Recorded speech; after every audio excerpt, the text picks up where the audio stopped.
Hey there, it's Robin, and you're listening to the Healthy Habits for Midlife Mamas. This podcast is all about you, your health, your wellness, and making those 1% shifts that can transform your life one step at a time. Here, we're going to explore simple, holistic strategies to help you thrive and not just survive in this beautiful midlife chapter. From whole foods and movement to mindset shifts and spiritual grounding, I'm going to guide you through all of it so that you can feel your best inside and out. If you are ready to reclaim your energy and make wellness a priority, you're in the right place. And if you're loving what you hear, don't forget to hit subscribe and leave a review. It helps me and you to reach more women just like us. Now, let's dive in and see what we can find. Hey y'all, welcome back. I am really excited to introduce you to Veda Leclerc. I'm super excited for you guys to meet her and dive into her story because I love to hear how people get on the train of health and wellness and, what has brought them forward to this space. So welcome. How are you doing today? Hi, thank you so much for having me. I'm doing well. How are you doing? I'm doing awesome. I'm curious, if you wanted to share a little bit of your story with the people that are listening, because I think through storytelling and through our experiences, we can help elevate other people and see that the change is possible. So Yeah, for sure. I'd love to tell more people about my story, but pretty much how it started was I started experiencing some really weird health symptoms when I was a junior in high school. So I was really young. It started off with some skin rashes around my face. I went to the doctor. They were like, oh, you should go see a dermatologist. I went to a dermatologist. They told me you need a better moisturizer. I got a better moisturizer. It did absolutely nothing, but the skin rashes, they were just on my face and they would come and go. Like they didn't cause any pain or anything. So I kind of just ignored it. And this was the fall of that year. I believe it was like 2017 or 2018. And a few months later in December, I started to come down with like a really bad sickness. And at first it started felt like a sore throat. And I remember telling my mom, I need to go to urgent care. It was like 9 o'clock at night. She's like, no, Veda, like we'll just go in the morning, like go to bed. Like I'm tired. And I just had an intuition that it was something more. I used to always get strep as a kid. And I was like, this feels more than that. And she brought me to urgent care. And I remember sitting in the office of urgent care and the nurse or whoever was taking my blood pressure. And next thing you know, I wake up on a table with my legs over my head, doctors yelling in my face, my mom yelling, Veda, Veda, wake up, wake up. There was an ambulance bed coming in to bring me to the ER. And I was like, what the heck is happening? And supposedly I went unconscious for 30 seconds. They started doing all these tests on me and everything kept coming back as normal, as nothing was wrong. But in the hospital, I was extremely weak. I couldn't even stand up to go to the bathroom. I passed out actually when I tried to go to the bathroom again. And I just felt very off and very weird. But eventually they just were like, oh, it's a virus, it'll pass. I went home. I ended up being bedridden for like a week because I was just so fatigued. I had no appetite. I had lost like 20 pounds. I was out of school. It was just horrible. But eventually I started to get my energy back and like I returned to school, returned to sports, all of the things. And a couple months later, so now in February, I fell extremely ill again. And I was completely bedridden once again. This time I actually felt worse. Like I quite literally thought I was dying. I had absolutely no energy. I was so achy. It felt like influenza times 10. And I went to the doctors once again. They did all these tests on me. Everything kept coming back as normal. It's just a virus. It's going to pass. And I remember the one thing that was different about this time is I woke up in the middle of the night from a dead sleep and I started having a panic attack. Like my heart was racing. I felt super anxious. I just felt super off. And I remember like screaming to my mom, like, Mom, like come here. I don't know what's wrong with me. And she's like just trying to calm me down. And I was like, this is so weird. Like, why am I having a panic attack? And that one panic attack eventually led to daily panic attacks that I couldn't leave my house. I couldn't go to the grocery store. I couldn't go to school. I was missing out on so many social events. And I didn't feel sad. I just felt like panic attacks all the time, crying all the time. And my symptoms started to progress. So I wasn't to the point where I was still bedridden. That lasted like for about a week or two. But I was now, my skin was breaking out like crazy. My hair was falling out in clumps. It used to clog the shower drain, and I was getting bald spots. I was always bloated. My bowel movements were so irregular. And all these symptoms just started piling up all together at once. I have to stop you really quick. So the first episode that you had, you basically left with no answers. Correct. And then the second time that it started up, still no answers. Still no answers. Yeah. That's what I just want to wring out of that, because that happens to so many people. For sure. As we know now. Yes. Exactly. Yeah.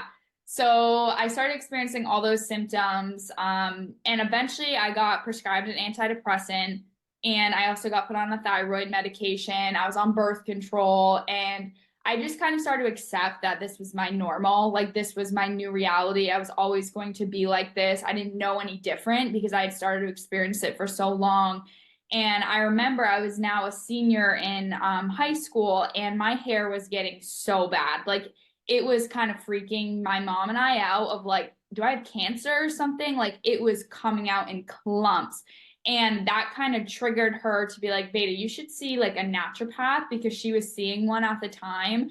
So I was like, okay, like mine as well. So I went to the naturopath, and she just did like a blood panel. There was a lot of imbalances found on it, even though other doctors have always said it was normal. And she like just recommended some things for me, put me on like a protocol, and I started to feel like a little bit better. But when we retested my labs, like nothing really shifted. And she's like, this is weird. Like, we're missing something. So she actually tested me for Lyme disease. And that I was now a freshman in college, and I got a phone call from my doctor saying, you tested positive for Lyme disease and co-infections. And it was almost like this huge sense of relief, like lifted off my shoulders. I remember my mom called me freaking out, like, oh my God, you have Lyme disease. We need to treat it. We need to do this. And I'm like, oh my God, I have a big smile on my face. Like, I'm so happy that someone actually told me that there's something wrong with me, and that we now have like a motive to heal and to work on. But because I was undiagnosed for so many years, that I couldn't just do a quick round of antibiotics. Like, I had to completely change my lifestyle, my diet. I had to do like an herbal route and take it. At this point, I did not care about my health at all. I didn't go to the gym at all. I ate Dunkin' Donuts bagels for breakfast. I slept 6 hours. Like, I did not care at all. So it was very hard for me to kind of switch my routine. And it took a while.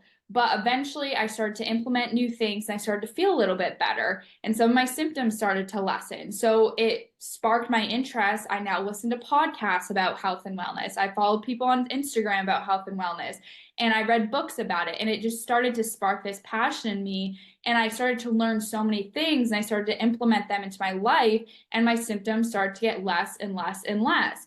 And now I'm at the point 4 years later, because I got diagnosed in 2020. And even though Lyme is something that will always be inside of me, it's no longer active at that point. And I've healed myself from so many of the other hormonal and gut issues that the Lyme kind of set off for me. And I now have such this huge, huge passion for health and wellness, because I saw it work in my life. And now I'm so inspired to help other people who have maybe going through the same thing, of just being told it's normal, you have to deal with it, or you're just a woman, it's part of getting older, and to show them like, don't give up on yourself. There's a light at the end of the tunnel. Yeah. And so, oh gosh, there's so much good stuff, and I want to back up, but I first want to back up to the Lyme disease, because I feel like in the last, so in 20, I don't know, maybe 08, I met my first person that had Lyme disease, and saw like the traumatic, event of her healing process. And we met through a company that created and sold non-toxic products. And so she's still in my life today. She's, recovered. I'm sure it's always within. But I guess my main question, I've heard and seen and met so many more people between that time and now that are being diagnosed with it. So I'm just wondering, like, in my mind, Lyme is not my wheelhouse. I want to ask you, I thought that Lyme came from tick. Mm-hmm. So is that the only way? It comes from ticks, but research has recently been showing that some mosquitoes can carry it as well. But I don't recall like ever being bit by a tick. Like I can't pinpoint, I saw a tick on me and it went inside me. They're so tiny and so small that it could, like, for example, I could have been outside and it could have gotten in my sock and now it's like embedded in my ankle and I would have never even noticed it. And I think a lot of the times people who are just outdoorsy and out in the woods more often, like they don't even realize they have ticks on them. And then they go and shower and there's like this little guy crawling on them. So I feel like they're very hard to kind of feel that they're on your body and detect them. Okay. Okay. That makes sense. I guess I'm just envisioning like a bigger sized thing on your, Oh, so I guess I should probably look up the size of what it actually looks like. Yeah, So it can be very small. okay. So it can be like basically that you get it because you're just unaware. Right. Exactly. Over the last 2 decades or a little less, where I'm just hearing about it so often. So either it's just being tested for more, and people just really suffered back, over those other decades that I just didn't hear about it, or I don't know, or maybe there's just more ticks in the world, so that's, just an interesting thought process. I always tell people, if you're getting no answers, get tested for Lyme, because I mean, the worst thing that's going to happen is it's going to be a no. But if it's a yes, it will definitely answer some of your questions. When you have things in your body that are happening, the co-infections and, the autoimmune, and getting curious and continually digging, like you said, don't give up. So if you're okay, you're fine, you're within normal range. I think that's the most devastating thing to hear over and over and over. It felt like I was finally heard and listened to. I mean, whether it's Lyme disease or any other type of illness, like when you're going through that, it feels isolating, even though you have people in your corner that are like supporting you and they're with you during those hard times. You're alone. Like I was in high school, all of my friends around me, they weren't dealing with this stuff. Like they weren't having daily panic attacks or bedridden all the time. If anything, they would just get a quick cold. So I think it felt very good and validating to be like, no, there is actually something wrong with me and that we can work on now healing towards this. I think that is 100% accurate in the way a lot of people feel, is unheard. I've had multiple scenarios personally and with my children where I have felt that way. But what that actually did for me, because I always try and look at like, what can I take from this? How can I grow from this experience?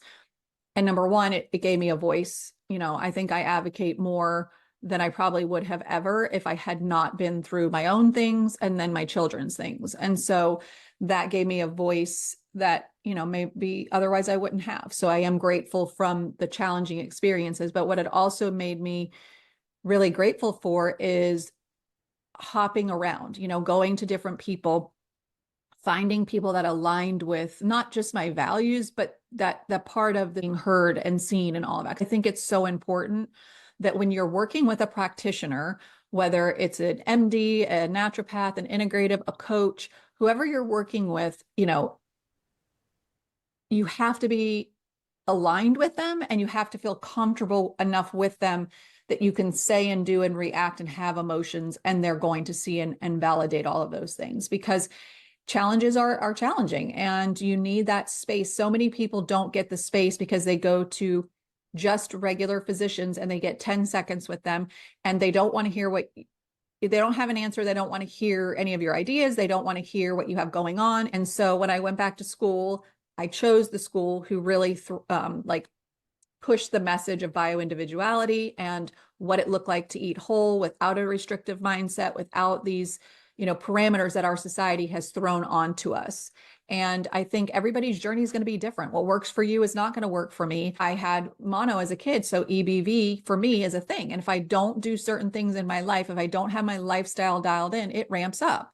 And I had to go through that dip to see that, but now I know better. Once you got your diagnosis and you started to discover, and I think for you, just like all of my listeners, if you've been in a spot like this, when you start to discover something that gives you that spark, that gives you some hope, like, wow, okay, I'm doing X and I'm feeling this. It always goes back to a feeling, right? Like if we want to have a certain goal, whatever that might be, whether it's healing yourself, whether it's losing weight, whether it's feeling better, it's always linked to a feeling. Like, I want to feel more confident. I want to feel better. I want to have more energy. And that's the drive there. That's the why. It's like, why do you want to do certain things? Because we want to feel a certain way. So for you, when you started getting those little like, aha, like, okay, I'm doing this. And so this is working. What were some of the things that were your ahas that you started to develop into like parts of your lifestyle? Yeah, one of the biggest things was changing my diet. I truly believe that food is medicine. And Absolutely. you could, like, if you just truly start off with focusing on food and eliminating processed foods, you are going to feel so much better. Like, you don't even need all these different supplements to get you moving the needle. Just change your diet. And that's Yes. made the biggest difference for me. I cut out gluten. And I started to notice like my fatigue wasn't as bad. I no longer had headaches. And I think that was like the biggest driver of me starting to feel better and just eliminating those processed foods, focusing on eating a balanced breakfast and not skipping breakfast or waiting till 1 o'clock to eat and not really caring. But definitely food, I would say, is number one. And it's one of those things I prioritize today. And I do notice that if I eat more quote unquote processed foods, even if they're healthy foods and are gluten free, they're still processed foods that are gluten free. Or if I have more sugar, if I'm out of routine, like I notice some of my symptoms start to flare. So for food, it's number one. And then secondly, stress management is the biggest thing that has helped me. And I think I didn't prioritize it for long periods of time. And at this point, I remember I was in college and I was doing everything right. Like I was eating healthy, I was getting good amount of sleep, I was exercising, but I still didn't feel 100%. And my lab test kept showing that my cortisol, my stress hormone, was like super escalated all the time, and we could not get it down. And I eventually started every single morning. I started meditating, getting into God's word. I started to go to bed and wake up at the same time every single day, developing a morning routine for myself and a night routine for myself was game changer. It really relaxed my body. And that's when I saw my needle of like that cortisol. I remember it dropped like 10 points within one semester at college because I started implementing all of those stress management techniques. So I would definitely say that food and stress management are my top two, like, aha things that you don't realize how much can help you and benefit you until you start implementing them. Yeah, I mean, spot on and all the way. And you are, quite a bit younger than me, but, in most of my audience is like middle age, empty nesting. So we have kids that are in college, right? We have kids that we've kind of brought up and they're in college and now they're kind of doing their own thing. And there's not one parent that I've ever met that wants to see their children sick or suffering. And it goes really back to like the whole education piece. And I'm a former educator and I believe in education. And I believe that food is the ultimate source of our medicine. And it's just gotten so far away from it because of the processed industry. I'm like super passionate about undoing that.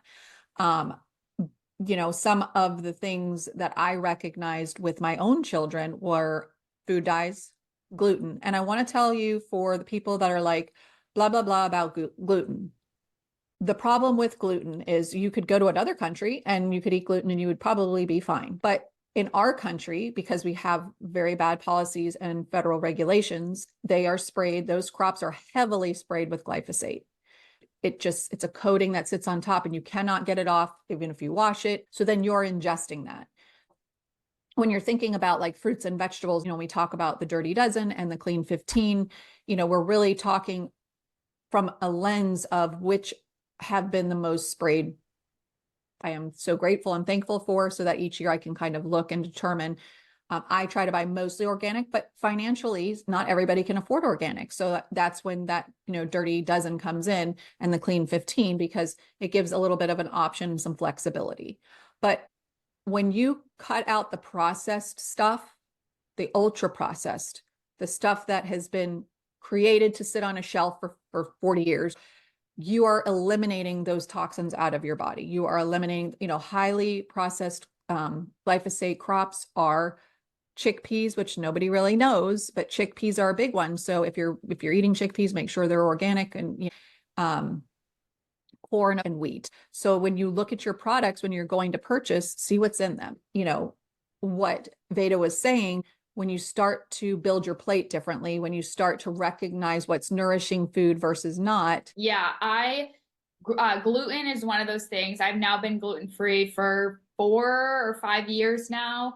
And it's just one of my non-negotiables that like, I don't ever want it again. Like I'm honestly terrified of eating it, of knowing how my body might react. But I'm the same way with grains, like, or legumes, like some chickpeas, corn, even some rices or oats, if they're not sprouted or if they're not like quote unquote gluten-free.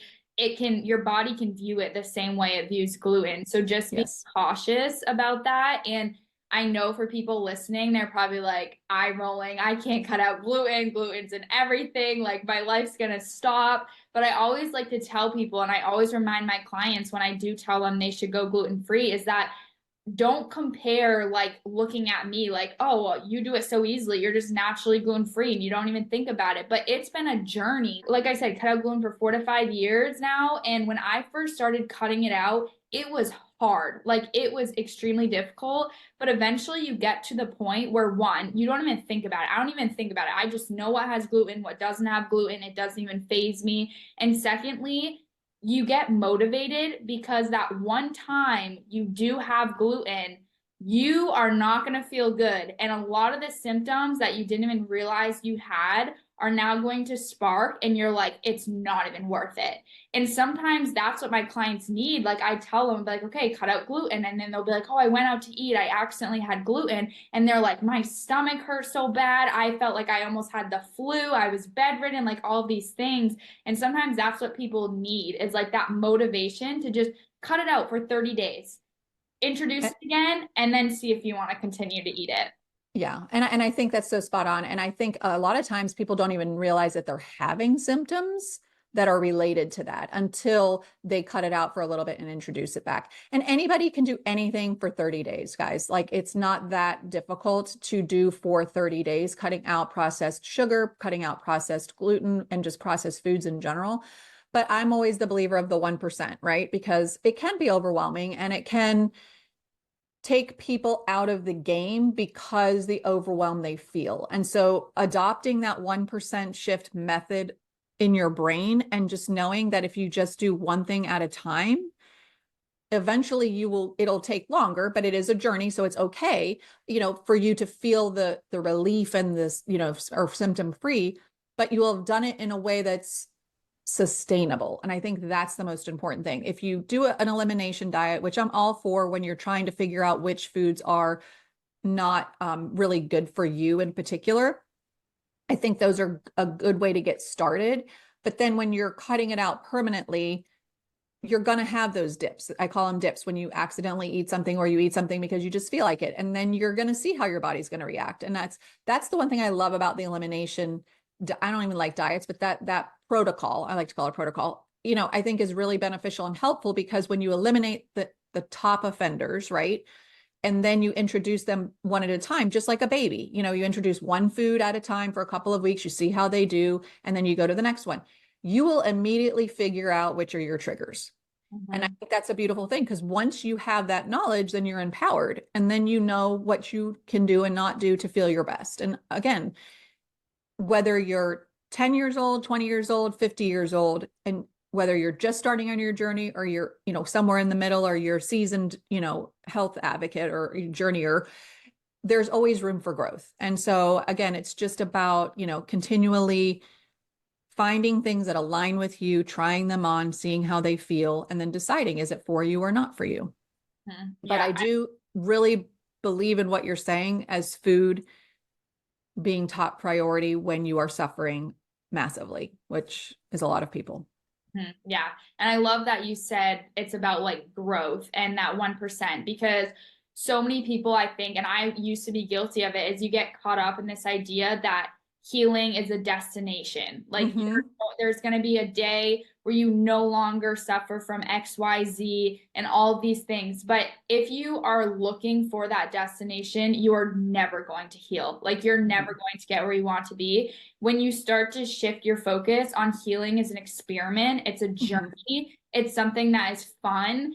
That is when your body begins to heal. Because I used to be so fixated, and I used to like, oh, well, now I have this symptom and this symptom and this symptom. And now I'm to the point where it's like, okay, I have a symptom. What is this telling me? Do I need to work on my stress management a bit more? How has my diet been? How has my sleep been? My exercise? And then you're like, oh, okay. So now in the next season of life, you know, okay, I'm in this season. It's going to be busy. My body can't tolerate that busyness. So I'm going to really hone in on the stress management. I'm going to hone in on this. But trying to step away from the idea of that there is a destination, it will change your world, because you could have the healthiest diet in the world. You could live all these healthy lifestyles. But guess what? You go outside, there's toxins in the air. You go out to eat, there's foods that you might get contaminated with. There's stress all of the time. So you're never going to have that perfect health. It's just, like I said, looking at it as a journey, an experiment will take you way further in your healing process than looking at it as a destination would.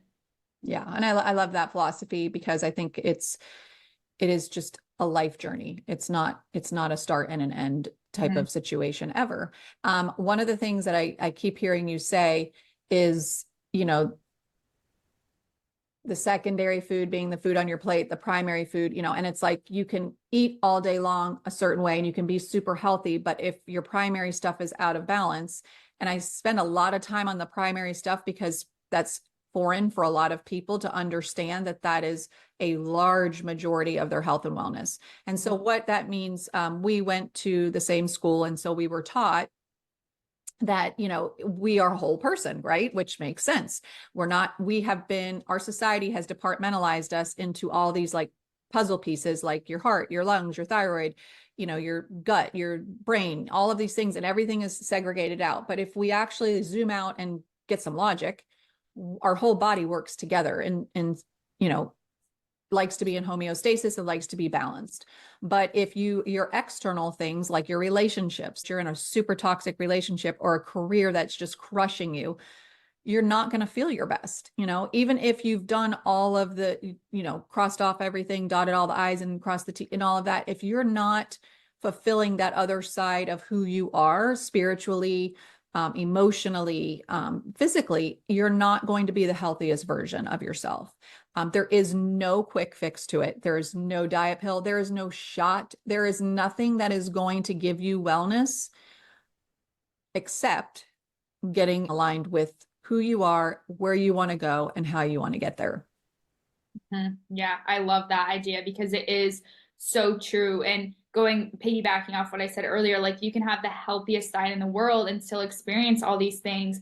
And just in itself, like you could eat so healthy all the time, but if you're stressed and running around with your head cut off all the time, you're likely shutting down your digestion and not even digesting or absorbing the nutrients in the food that you're eating. So yeah, you're probably going to still experience constipation and bloating and acne and hair loss and all these things. And it's not necessarily, oh, you're not eating the right foods, but your body is in this chronic fight or flight state. And if your nervous system is not prioritized as number one, then you can be doing all the other things that are under it, but they're not going to move the needle as much as they should or could, because you're not prioritizing those primary foods as much as you should.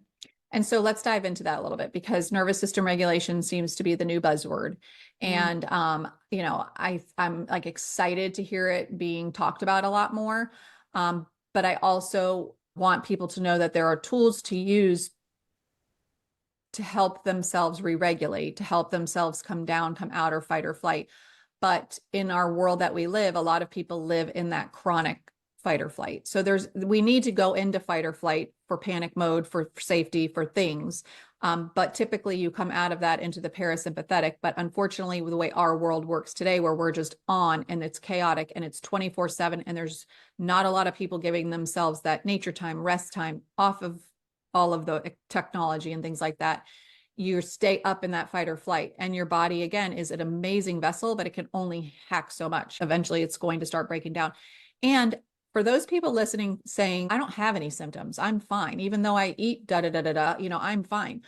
And you might be fine because right now your body's still in a position to overcompensate. And so your body, again, is a really wise vessel, and it's going to do everything in its power to keep you feeling okay until it just can't anymore. And it's like overflowing a cup. When you get to the very top of the cup before that water overflows, it can just kind of hang there. But the minute that you get too much added in, it's going to start to overflow. So if you're somewhere and you haven't had symptoms, good for you. Let's still dial it in, because you'll just start to feel even that much better. And then maybe you won't go into that chronic state because you've addressed it before your body had too much. Yeah. So what are the couple of nervous system things you like personally? Yeah. So my number one is getting in God's word. That is the one thing that really regulates me. And it's something that if I don't prioritize, like not even just getting in his word, but going to church, surrounding myself with people who are like-minded, like listening to Bible studies about it, whatever it may be, if that is not part of my life, I'm stressed to the max. But as soon as you get into his word, it's almost like I'm not in control. I can slow down because I know that God is working behind the scenes and doing everything else that needs to get done. And I think that is 100% my number one. And secondly is just slowing down. I am a very type A person. I'm a very overachiever, like hardworking person. And starting a business has really taught me that that's not always a good thing to have. Like I've been praised for it my whole life. And now that I'm at the point, I've been feeling myself burning out. So I've had to kind of rewire my thoughts around that. And I remember at a recent sermon at church, the pastor was saying how a busy calendar doesn't equal a happy life. And it's so true. He was just saying, like, for the moms out there, like, does your kid need to be in every single sport? Do you need to be volunteering at every single event? Do you need to be doing this and this? And yes, it's good to be part of so many different things, but then through that, we're actually just not prioritizing ourselves. And when we don't prioritize ourselves, that's when your cup starts to overflow. Now you have all of these symptoms and you're like, oh my God, I'm involved in so many of these things. I can't just stop it. So you keep going and then you keep burning out even more. So just really slowing down, like prioritizing time for yourself every single day, even if it's just for 30 minutes, an hour. And then just taking your day very slow. Focus on one thing at a time. Don't be like, oh my God, I need to have this done and this done and this done. No, what do you need to do right now? That's all you need to worry about. And I think a lot of people, like you were saying earlier, are just in that chronic fight or flight. They're always like, go, go, go. What's next? What's next? What's next? But just be present in the moment and just trust in God. And I think that is the biggest thing that will truly slow down your nervous system. First of all, you're so wise for your age. Being in God's word, doing something, if you're not that type of a person and you're more of a meditator and you're more spiritual, whatever your thing is, what she was saying, and that radiates very loud and clear, is it takes you out of yourself. You're not in control of all things. You have to release that grip. And I think for type A moms in this season, moms that are momming hard right now, moms that are in the empty nest, you are like forced to release. And it's uncomfortable. So yay for you for getting that at your earlier age.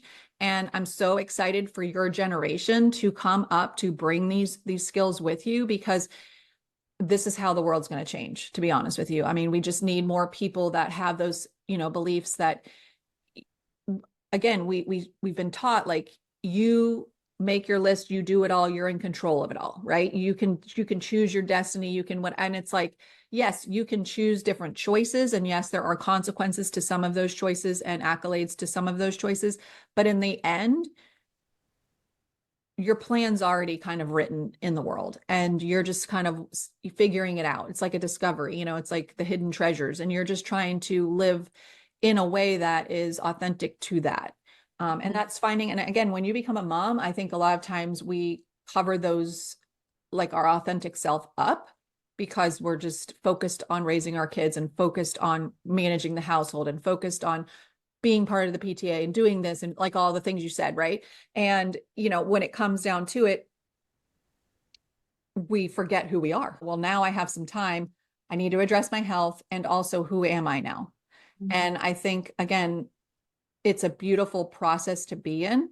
It feels really uncomfortable sometimes and icky, but the more we do it and get it down to our children that are below us, the easier, and different we can basically make the next generation. So I so appreciate your journey. And although it was super challenging and I'm sure disrupted your high school experience in a lot of ways, and what you thought it was going to be like, right? God has a plan and he took you through that to bring you to where you are now. So now you can use your voice to educate the younger generations. A lot of times when we're in those challenging moments, we can't see like what the heck is going on, but there's always something in hindsight. I always feel like we can look back and be like, oh, now I understand, and I have grown into a belief when there is a challenging moment, instead of waiting to figure it out, like, what is the blessing right now? Like, what can I grow from at this moment? I don't know what's going to happen in the future. And I definitely can't look back right now because I'm too fresh in it.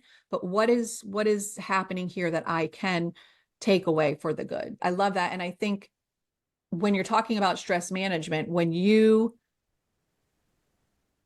share your power and feel like you don't have to have it all, when you share that with either God or your spiritual being or whatever it is you believe in, it really does allow you to come down and self-regulate a little bit more, because you just feel like you always have a partner in your life. So I love that one.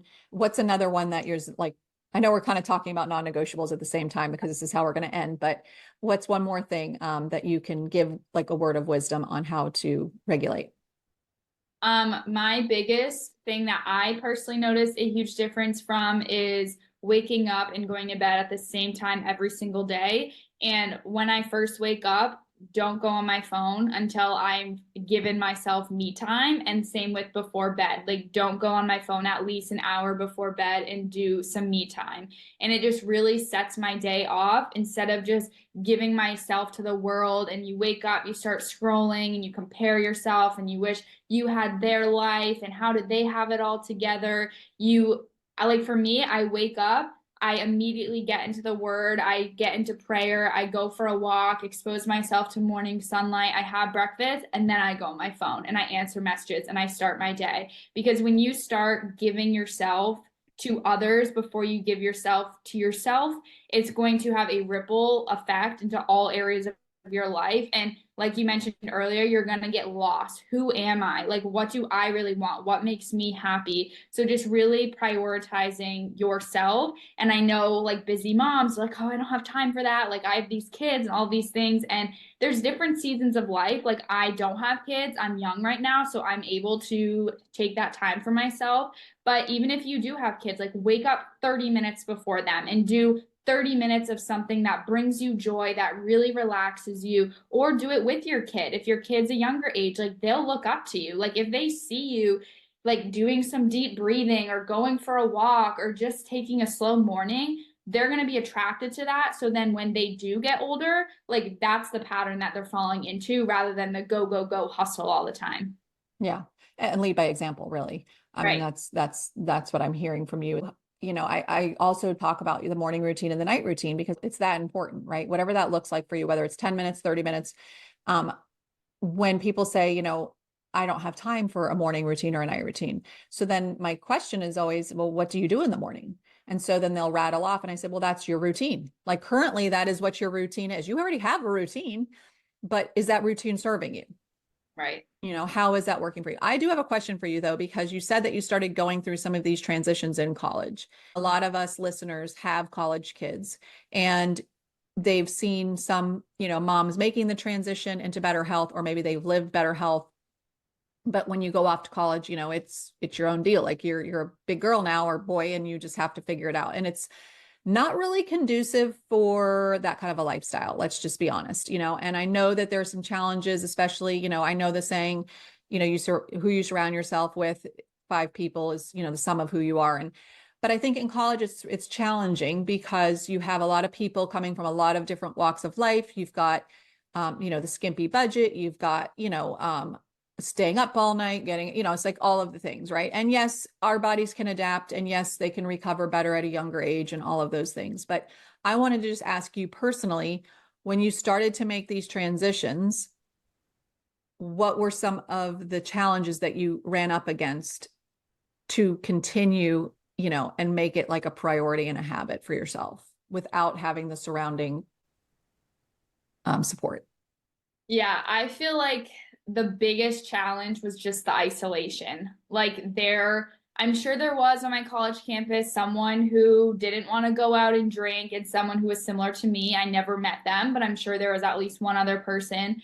But definitely the isolation of it is the biggest thing that I struggled with, of just, you're surrounded by roommates and people in college that, like, it's college, you go out, you party, you drink, you have fun, you stay up late. And I didn't do any of that. I didn't have any interest in doing any of that. And I was just at the point in my college where I prioritized healing over that. And looking back, like, even though in that moment it was hard, like, there was a lot of times where I just prayed and I was like, get me through this, because I feel so alone in this journey.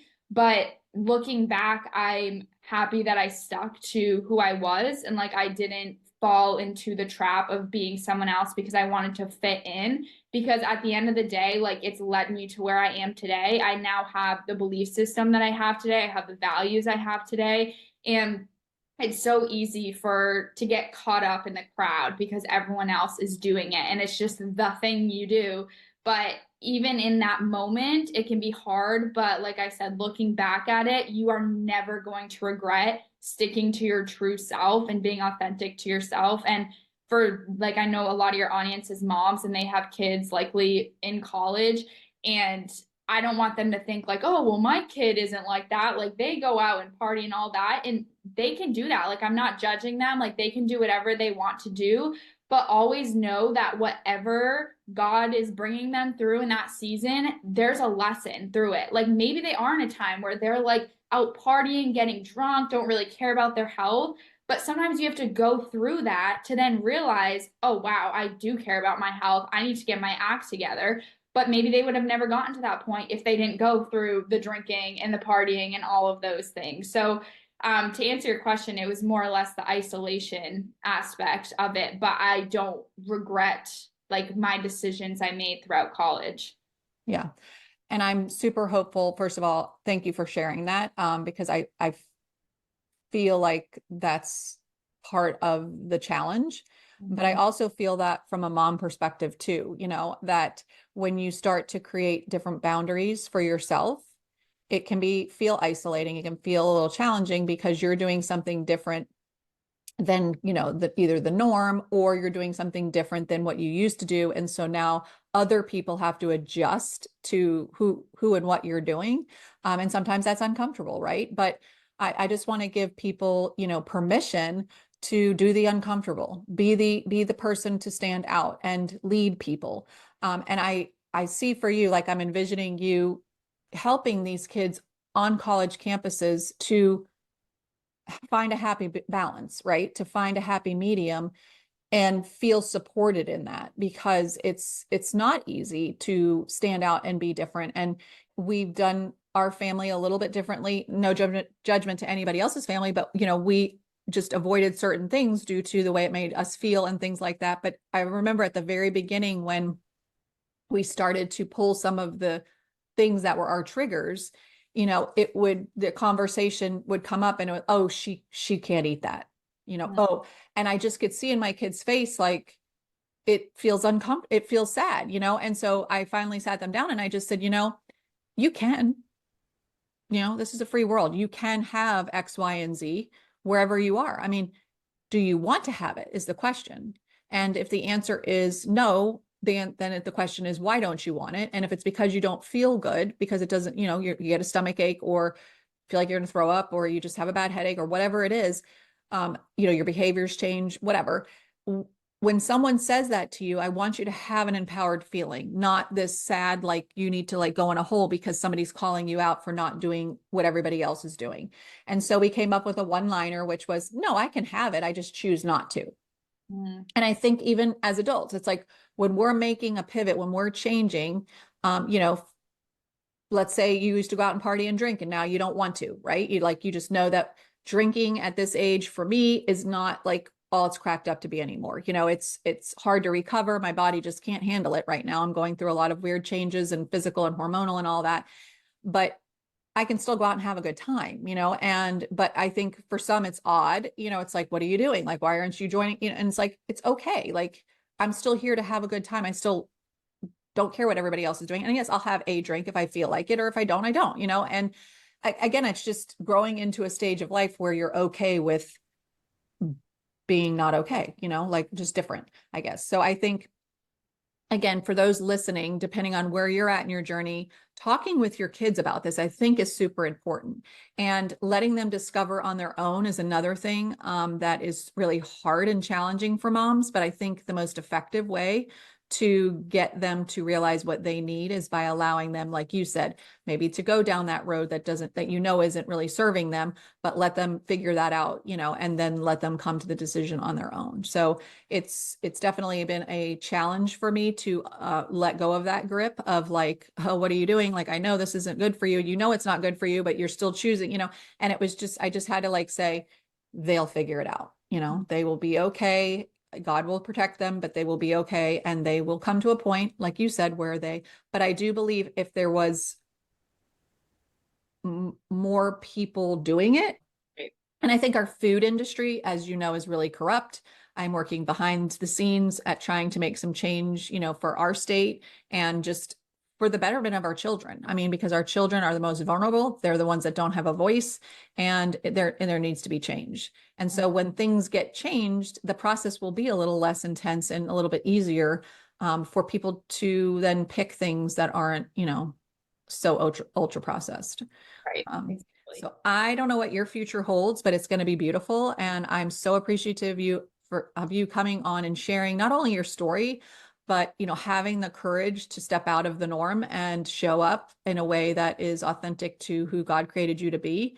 And then to, you know, really use your voice in a productive way to help others, young, old, wherever they're at. Just being a guide, you're really going to lead things in the future. And I love that. So I can't wait to see you on a stage somewhere talking to this younger generation, because they need to hear from somebody in their age group, like somebody that's not so far removed where it's like, oh, want, it's just another adult telling me something. It's like hearing from this generation, which is, you know, what I try to instill in my kids is like, you can lead by example for your generation and don't feel anything except empowered through that. So all right. So really quick before we end, I always ask for a couple of non-negotiables. I've heard a few, like your, you know, time in your word and, you know, doing walks and eating properly and sleeping and all of those things. But outside of all of that, what is something you give to yourself on a daily basis that really helps you to be your best version? Something fun, just maybe not even health-wise, just something that you do, anything. Yeah. I mean, I feel like the ones I mentioned are definitely the Yes, top. top. We got those. Non-negotiable. That's a hard question. I just have to go back to just like, I guess being in nature. It just really makes me feel good of just being outside, feeling the sun hit my face and like listening to a podcast. I think that is just really helps relax me and wind me down from the day. So if I had to pick like another one other than the ones I mentioned, I think that just really brings me joy during the day. That's great. I love that you use that word joy, because we always want to find joy every day, right? And I think some people have forgotten even how to do that. And so I love that you found something that brings you joy on a daily basis, because that's also the key to vitality. Right, for sure. So, all right, everybody, I know you're definitely walking away with several things, but just to recap really quick, Veda's journey brought her through some challenging times, but what she realized through that is that creating better health and wellness for herself actually healed her Yes, she had some guides. Yes, she did some supplements. Yes, she did some therapeutics and things like that to help, get the Lyme under control. But outside of that, she still had to dial in her lifestyle. And so the few things that we talked about were, food and eliminating your trigger foods, whatever that might be for you, and getting curious and trying to figure that out. Making sure that your stress management is under control so that you have a more regulated nervous system. And then, movement, being outside in nature, spending time spiritually, either in the word or whatever it is, your belief system. And then just really being, good to yourself, I think was what I kept hearing over and over and over, is just respecting your health and your body. So I hope that you guys are walking away with something powerful this week to create a 1% shift on your health and wellness journey. Until next week, I will talk to you guys later. Have an awesome week. And thanks so much for joining. Thank you so much. That episode had so many great takeaways. I hope you feel inspired and more empowered to make small 1% shifts on your wellness journey this week. I'd love to hear what resonated with you. If you want to leave a review, share your thoughts, and let me know how you're going to be implementing these 1% shifts into your life. And don't forget to subscribe and share this episode with another mama who could use a little wellness love. Want to stay connected? Join me on Instagram and Facebook at Live Life Balanced with Robin. Check out my website at livelifebalancedwithrobin.com for more resources, and grab yourself some freebies while you're there. Until next time, I hope you find peace, love, and light by breathing, being present, and allowing for all possibilities to come your way. See y'all next week. Love to y'all.